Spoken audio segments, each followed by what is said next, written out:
This movie tells a story of a young woman who returns to the site of her broken engagement, Newport's Valley, a sleepy tourist town with an all-consuming secret.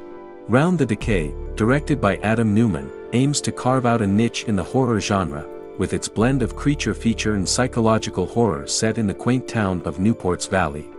Unfortunately, what could have been an intriguing exploration of horror's darker corners, instead meanders into a predictable and lackluster narrative that fails to scare or even mildly entertain.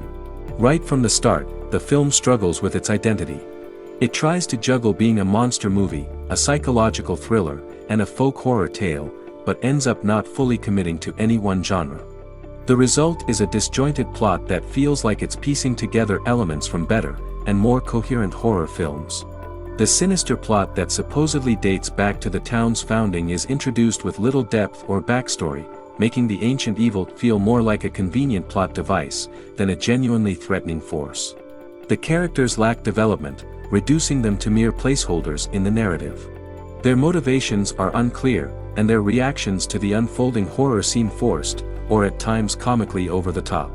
The performances, while earnest, do little to salvage the script's shortcomings, with dialogue that often feels stilted and expository, rather than organic to the situation. The creature design, which should be a highlight in a film like this, is disappointing. It's meant to be a unique horror, but comes off as a derivative mix of well-known monsters from other movies, with practical effects that seem rushed or underfunded.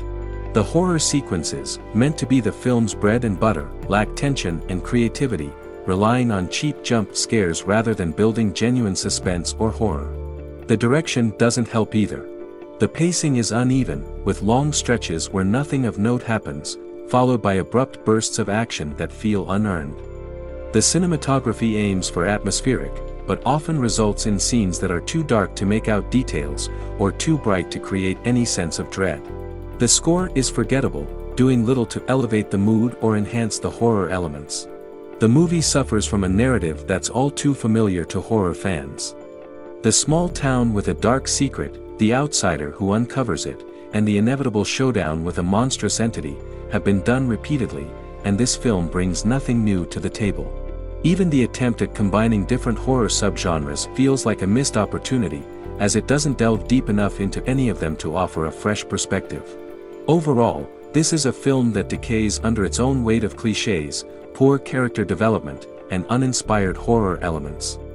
It's a reminder that even with a potentially rich premise, execution is everything. Fans of horror might feel they've seen this movie before, just done better. It's not worth to spend time to watch this. We do not recommend this movie at all.